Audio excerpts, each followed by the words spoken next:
Oke, kawan-kawan semuanya, Assalamualaikum warahmatullahi wabarakatuh. Seperti biasa, gue balik lagi di channel YouTube ini ya.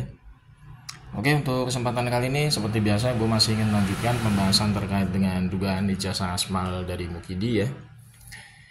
Ini memang kasus ijazah aspalnya Mukidi ini harus terus disuarakan di media sosial ya, karena ini menjadi harusnya menjadi atensi publik yang lebih besar gitu dibanding berita-berita atau kasus-kasus yang lain ya.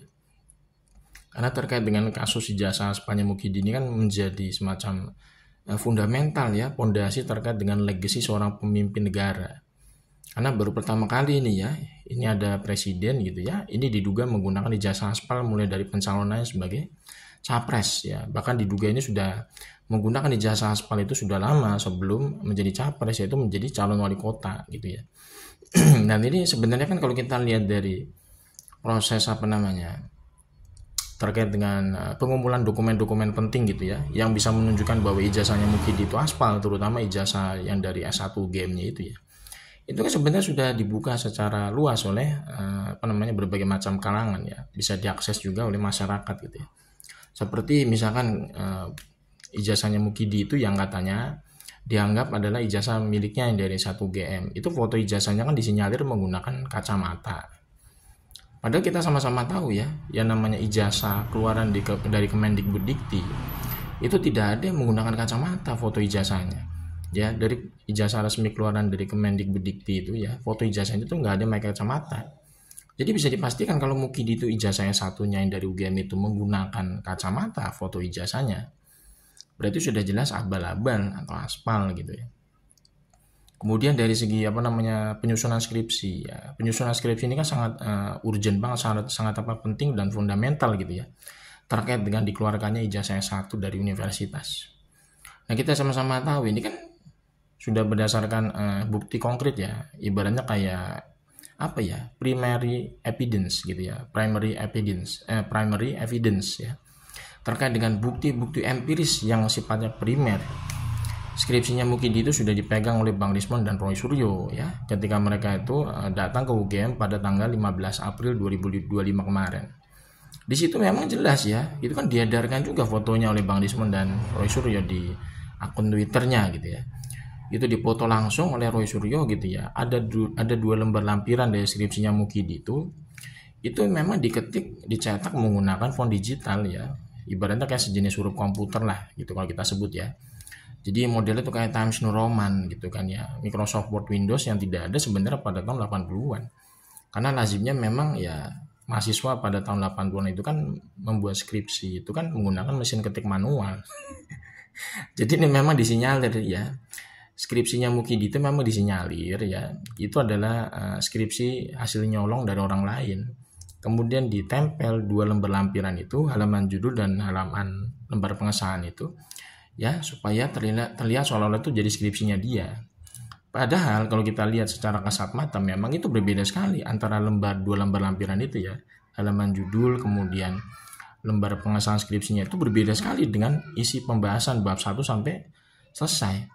Bab 1 sampai selesai itu ya dari prakata ya. Lebih cocoknya dari prakata sampai terakhir itu hurufnya pakai mesin ketik manual dan kertasnya itu lebih buluk ya. Kertasnya lebih coklat gitu, lebih tua. Sedangkan halaman lampiran lembar pengesahan dan halaman judulnya Mukidi itu skripsinya itu kertasnya lebih putih ya. Jadi kan nggak mungkin tahun 80-an kok bisa masih seputih itu gitu ya. Itu memang disinyalir menggunakan cetakan font digital yang disebut Times New Roman itu, dan biasanya dicetak itu kemungkinan di tahun 2000-an. Jadi dengan kata lain dari skripsinya Mukidi saja itu bisa disimpulkan bahwa ijazahnya Mukidi itu nggak mungkin asli kalau kita lihat dari skripsi yang istilahnya skripsi yang abal-abal seperti itu kan, nyolong dari orang lain kemudian dia tempelin dua lembar lampiran itu seolah-olah jadi skripsinya dia.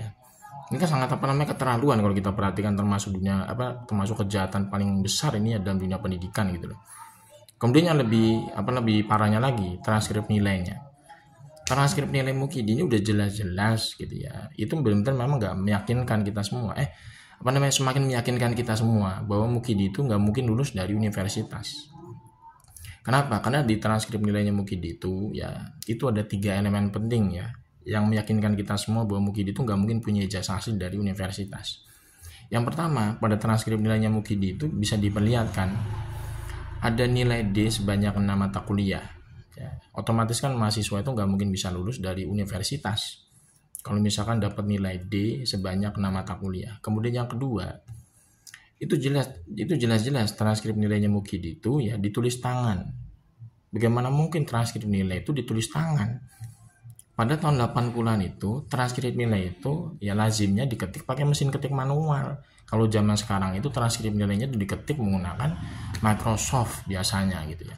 Jadi kalau misalkan transkrip nilai itu ditulis tangan, itu udah jelas abal-abal. Udah jelas itu ya. Kemudian yang ketiga, di transkrip nilainya Mukidi itu tidak ada yang namanya tanda tangan pengesahan dari pejabat teras struktural dari universitas maupun fakultas. Biasanya transkrip nilai yang asli itu ditandatangani oleh 2 orang. Yang pertama itu rektor, yang kedua itu dekan fakultas. Sedangkan di transkrip nilainya Mukidi itu sama sekali nggak ditemukan tanda tangan siapapun, kosong. Berarti ini kan nggak mungkin ya transkrip nilai sebobrok itu, transkrip nilai seabal-abal itu bisa menghasilkan ijazah asli, itu nggak mungkin gitu. Makanya nih kalau misalkan pihak UGM ini masih terus melindungi kasus ijazah Aspanya Mukidi ya, pihak UGM ini masih terus membela kasus ijazah Aspanya Mukidi, ini bisa menjadi bumerang bagi UGM sendiri sebenarnya sebagai organisasi kelembagaan perguruan tinggi gitu ya. Bisa jadi masyarakat nanti ya bisa jadi ya public distrust terhadap UGM ya. Nanti misalkan masyarakat sudah tidak mau ya istilahnya menguliahkan anak mereka ke UGM gara-gara kasus ijazah Aspanya Mukidi, ini tentu menjadi kerugian tersendiri bagi UGM secara kelembagaan. Hilangnya kepercayaan publik ya terhadap kualitas, integritas, kejujuran dan moralitas dari UGM. Ini bisa disinyalir nanti sinyalnya gitu ya. Itu bisa meruntuhkan UGM sendiri sebagai sebuah universitas perguruan tinggi ya. Karena yang namanya kepercayaan publik itu sangat penting gitu kan, harus dijaga. Tapi kalau misalkan pihak UGM ini tidak peduli dengan yang namanya public distrust ya, gara-gara mereka masih terus membela dan melindungi kasus ijazah Aspanya Mukidi, ya terserah mereka gitu ya. Atau resiko itu kan ditanggung istilah dari pihak mereka sendiri sebagai kelembagaan. Cuman kalau kita kan ngelihat sudut pandangnya kan dari apa? Sudut pandang dari integritas dunia pendidikan secara umum. Kalau misalkan ini istilahnya kasus ijazah Aspanya Mukidi ini masih terus dilindungi secara hukum, bahkan di backup oleh perguruan tinggi sendiri ya, oleh perguruan tinggi sendiri, contoh kayak UGM ya. Ini tentu bisa ya dibilang yang menjadi tragedi paling parah ya dalam perjalanan bangsa kita. Karena ini yang dirusak ini bukan hanya sekedar dunia pendidikan saja, tapi yang dirusak ini adalah etika, moral dan kejujuran sebagai sebuah bangsa. Bayangin ya, kalau negara ini sudah kehilangannya namanya kejujuran, kehilangannya namanya moralitas, kehilangannya namanya etika maupun integritas ya. Bangsa ini tuh udah dianggap udah nggak ada lagi ya istilahnya pride, kebanggaan itu nggak ada. Yang ada ya bangsa ini tinggal menunggu saja sebenarnya kerusakan atau kehancuran atau runtuhnya sebagai sebuah negara. Karena bangsa atau sebuah negara itu memang dibangun dalam sebuah bingkai yang namanya moralitas, integritas dan kejujuran itu menjadi pondasi utama supaya bangsa negara itu bisa utuh gitu loh. Kalau sudah tidak ada lagi namanya kejujuran, tidak ada lagi namanya moralitas, tidak ada lagi namanya etika maupun integritas, jangan harap bangsa ini bisa menjadi negara maju. Ya, 10, 20, 30 tahun lain nggak bakalan bisa jadi negara maju. Karena tidak ada negara maju di dunia ini ya yang dibangun dari pondasi kebohongan. Tidak ada. Semua negara maju itu diawali dengan yang namanya kejujuran dan integritas. Itu penting.